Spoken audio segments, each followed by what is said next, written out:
ปารเนมิตวสวัสดีนาเกวันตัตตังสุตวารังคทายิกาวาสาธมนุสาเวโสเอตังภะทาภารานสิยังอิสิปะทะเกปัญญายะอนุตตรังธัมมังธัมมวัฏฏิตังอาปริวัติยังนวาพระมณีนวาเทเวนวานวาพระมุนาวาเกณจิวาโลกัสสมิติเตนะโมเตนะยาวะพระมโลกัสสะโตอะโมจิรยะจัตตสสะอาสิโลกัตตันตุสัมปิสัมภะกะปิสัมภเวนิอาปะมาโนจาโวราโรโอปัสโสโลเกอะตุระโมเสียติคัมเมวัตเทวานังเอวานุภาวังตะโพภะคะวะอุทานังอุทาเนสิอัญญาสิวัตถะโพตัญโย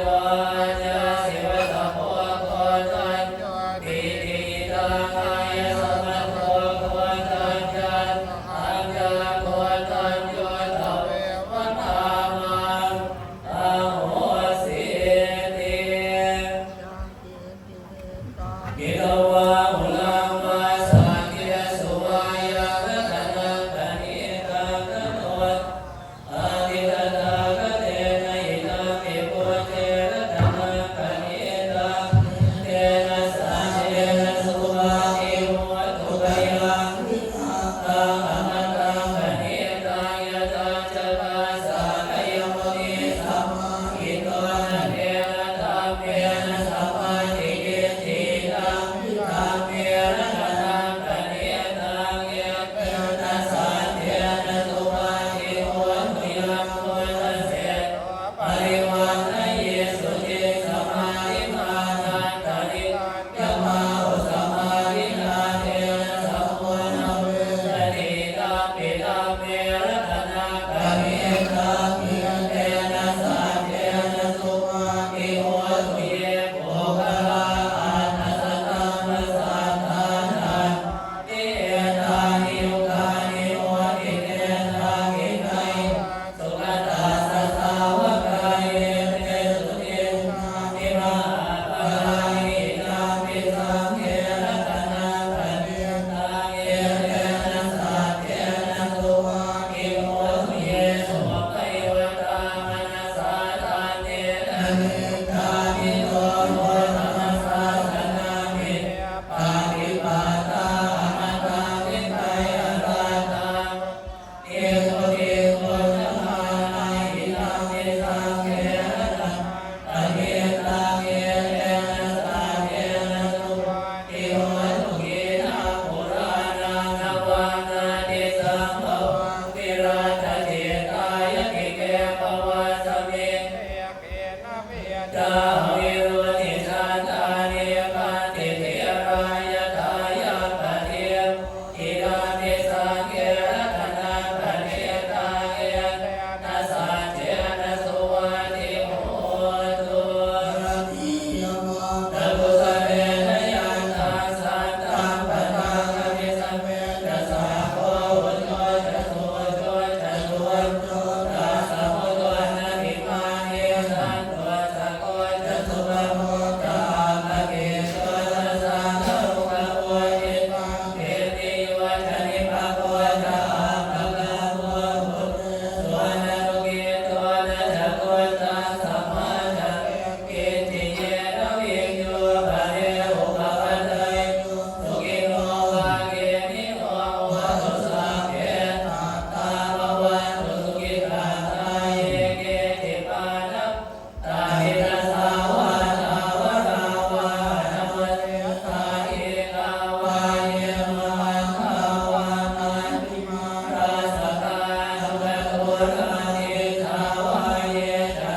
จายโนจวัจนังจนะนามาเจสันเตนะโสภวิตินายโอตาเตนะสาภวตุเตจยัมตตานิสัจจามิอายมติสัจจกวันตัววาลาภิโรตินะมนาหนิอันตโพตังยาปเนมัจริโตจิตวามุนิอันเตจะสาภวตุเตจยัมตตานินันตัวปัญญาตวัจกังมิปุณมหิมิปุณเตนะเตนะวัจเกนอยันโตเอตัวปัจเจสวิตินาจิตวาอันเตจะสาภวตุเตจยัมตตานิโลกาอเนนิวัจเกนสุตัสธัมรามังนิสวติจุติเมติปะกามิตานยานาคเตนะวิตินาจิตวาตันเตนะสาภวตุเตจยัมตตานิเอนาวิปุณจยัมมังกระตกาทายโยวาจโนทินันทิเตปตาเตตวานะเตกวิเวทานิจุปันโนนิโมกังสุขังอนิกมายนะสัพพัญโยตุนิโกนาโนอิตายะสัพพะนินาโกเรตัมปารมิสัพพะปัตโตสัมโพธิมุตตะเยเตนะสัจวะเจนะโมเตจยมังคารังจยันโตโพธิโมเรสัพพยานานันติวันเอวังอวะเวจโยโมหิจยังสุจยังอะเรอปาราชิตปันลังเกสิเสอะเรอภิเสเกสังฆโมนานาอัตโตปะโมทติสุนาคาถาสุปังสุปังปานังสุโมตินาสุขโนสุโมโหนโตตัมตามัจจาริสุปัจจกินาคายกามังวัฏตัมมังปัจจกินังปัจจกินังโตอเนหิเตปัจจกินังปัจจกินังตวานรพันนันเทปัจจกิเนตุสัพพมังคลังราคันตุสัพพเทวตา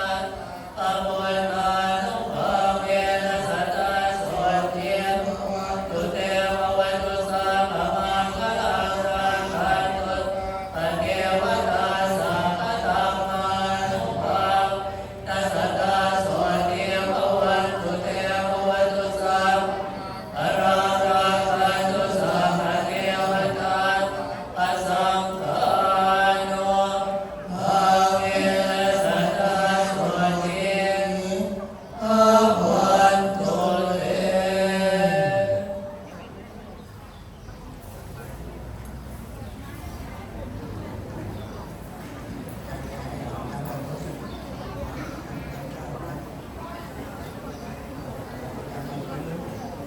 ต่อไปนี้ไปก็เราจะได้ถวายเครื่องแต่งกาย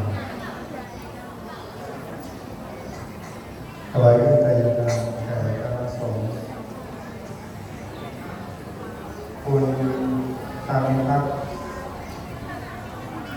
สีเนียนถวายพระราชทานลองด้วยเช้า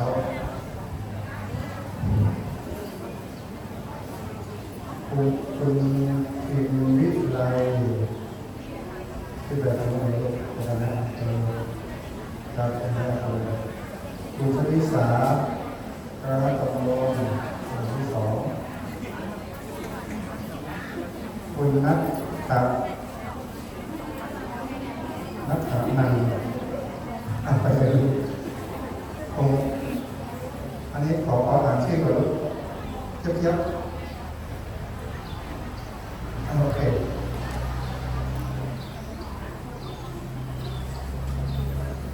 คุณกำลังชนก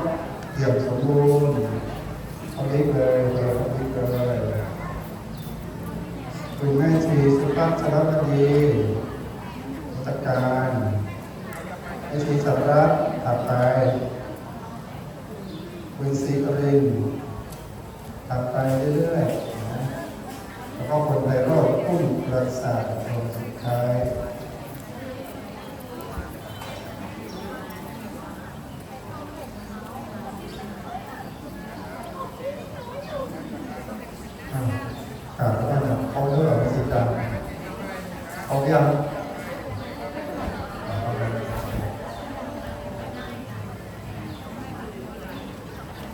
มีถวายกระเช้าหรือยัง ถวายแล้วเจ้าค่ะหลวงพ่อ ของเจ้าคณะจังหวัดเรา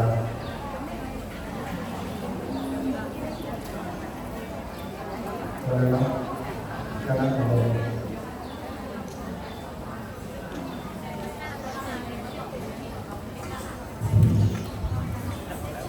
ขอเลยนะครับวิธีการเก็บไว้ก่อน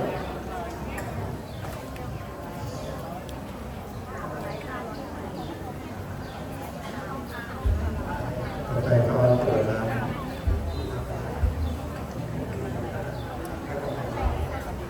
ถวายเนี่ยมันรวมเป็นน้ำที่รวมแล้ว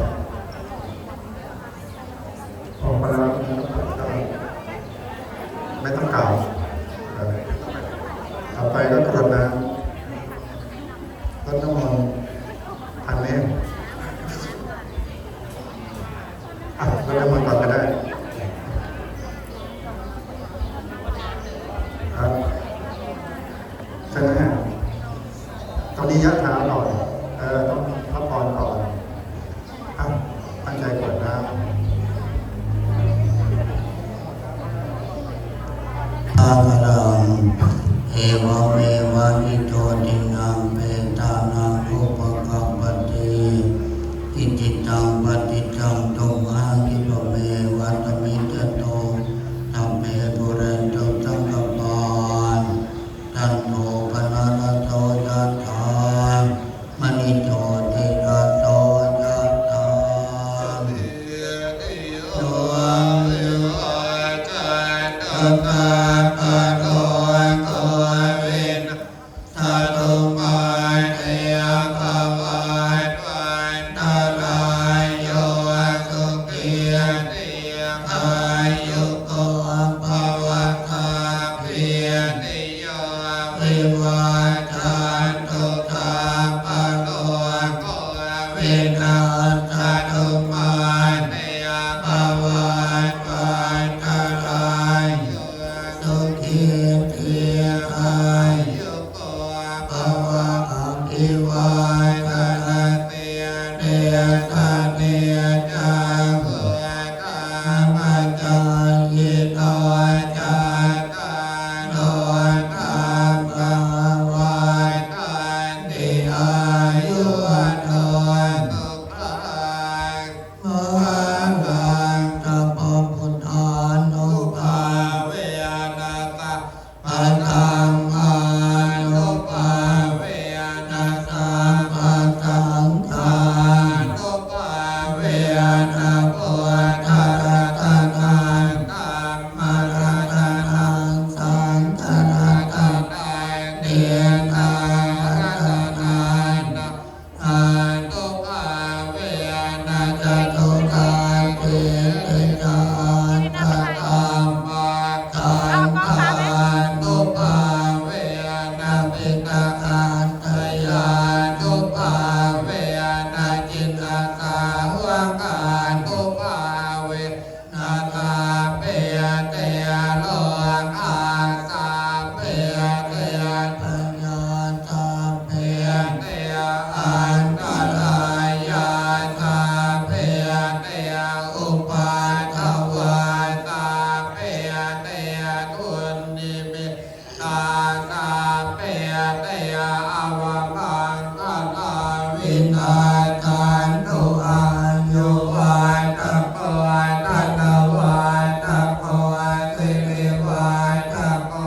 ยัตวัตโกปารวัตโกวันวัตโกสุขวัตโกโอตุตาภะคาตุภะโลกัปปยาเวนาโตกาตาตุตุภาทวาอันเนยกังอันกาลายาปิวินาตันตุตเตจัสสาจยเตติตานาลาภาโตติยภาคยังสุขังภาคังสิริอายุจวันโตจะโพคัพวัติยาจยสวาตตวาสาจ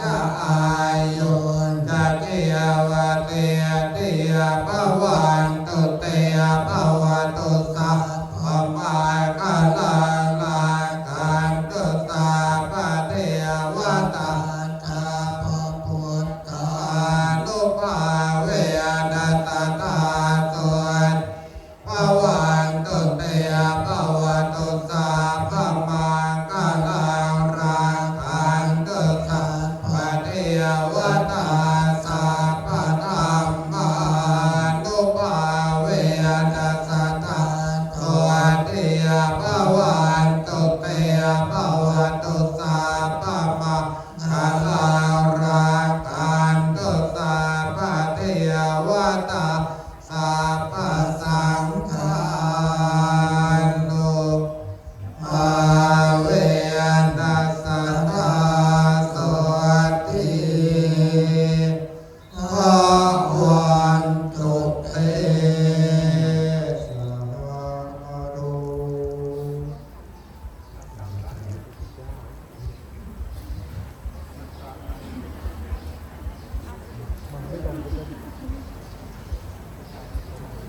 ไม่ค่ะส่งมาจากไหนนะคะ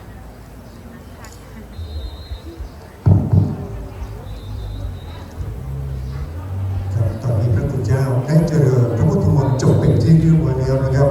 เสียงดังกังวานไพเราะจับใจมากเลยครับท่านลำดับต่อไปเรียนเชิญทุกท่านพึงตั้งใจ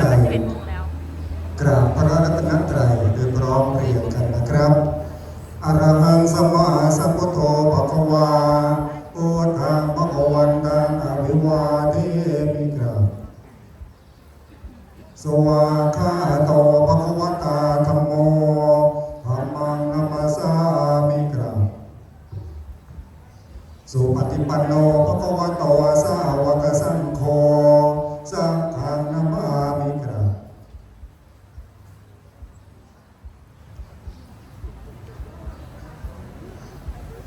ลำดับต่อไปนะครับกราบนิมนต์ท่านประธานสงฆ์และคณะสงฆ์ที่ศาลาหอฉันครับท่าน